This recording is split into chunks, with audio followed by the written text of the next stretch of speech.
In this video, I'm going to demonstrate how to weave and tension the cross string using the local preweave method. The idea of the local preweave method is that instead of weaving and then tensioning each string one by one, we're going to be weaving multiple string, that means preweaving multiple string, and then we're going to tension multiple string in a subsequent process.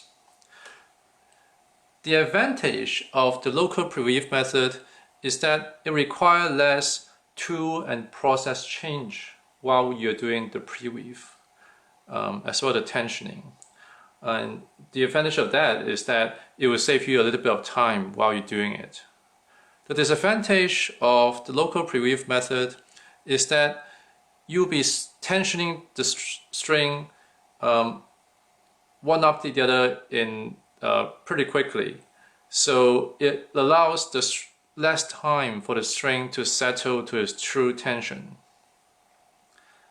Okay, so let's start by looking at how this is done. Okay, what I have here is that I have around 6 or 7 cross string already weaved and tensioned. I have left the last string untensioned in order to take advantage of the soft weave on the next string. So let's start.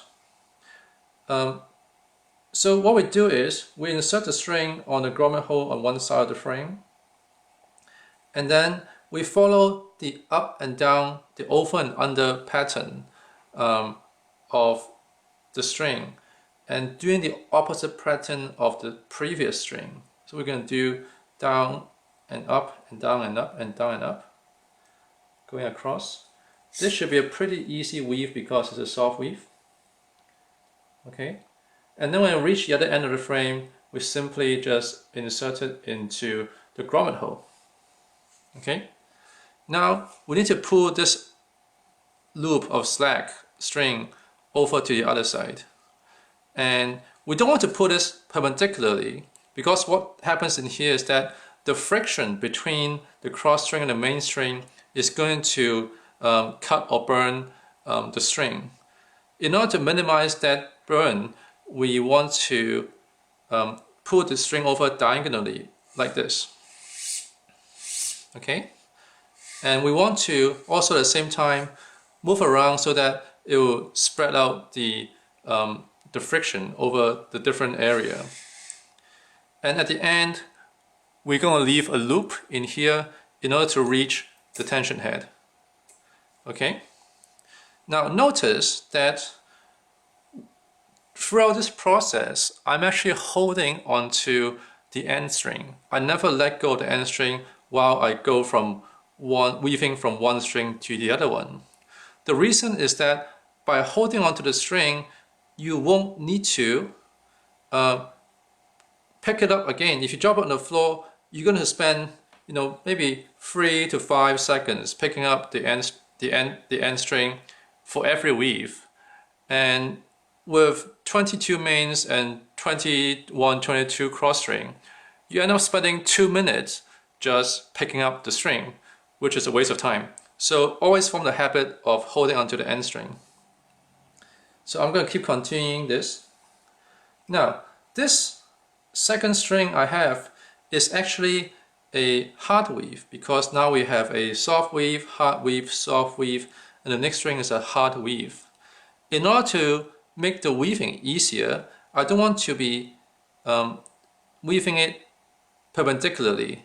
Instead, what I'm going to do is I'm going to weave diagonally to take advantage of the wider spacing of the strings, as well as getting away from the tension string. So this is what I'm going to do. I'm going to go across diagonally, and then I'm going to come back. And then it goes into the next grommet hole. And then same idea, I'm going to put it diagonally while moving. Okay? And the next one is actually a soft weave. Then I actually have no problem going through perpendicularly.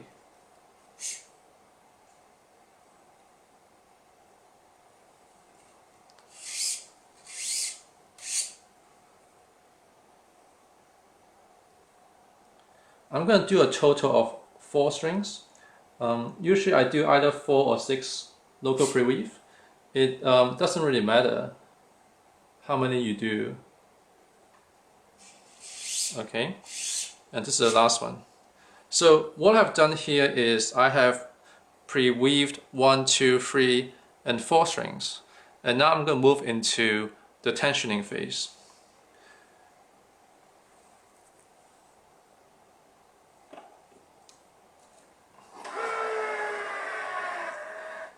Every time we tension a string, as you can see, I'm trying to push the string so that it's straight and perpendicular to the main string.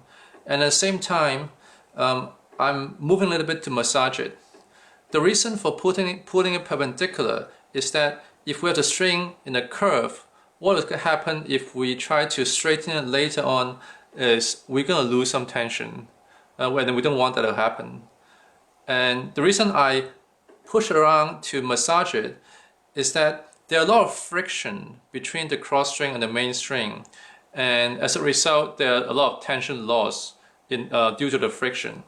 By moving it around, what will happen is that instead of being a static friction, we now have dynamic friction, which is less than static friction, and that allows the machine to pull a little bit more, maybe like 0.1 or 0.2 pounds, and we'll get to the true tension throughout the string better.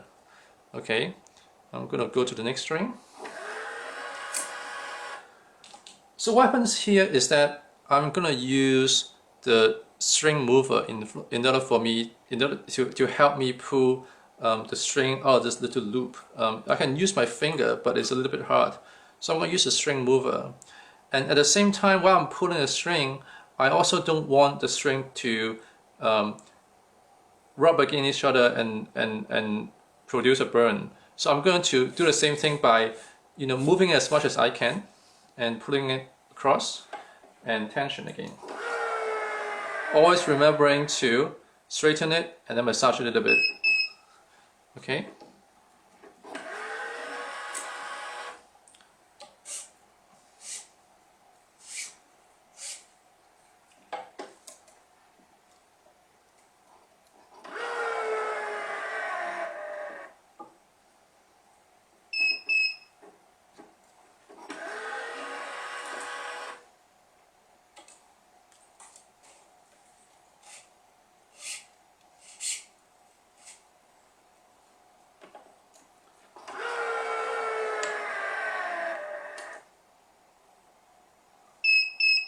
Alright, so here it is. I have weaved and tensioned 4 cross string.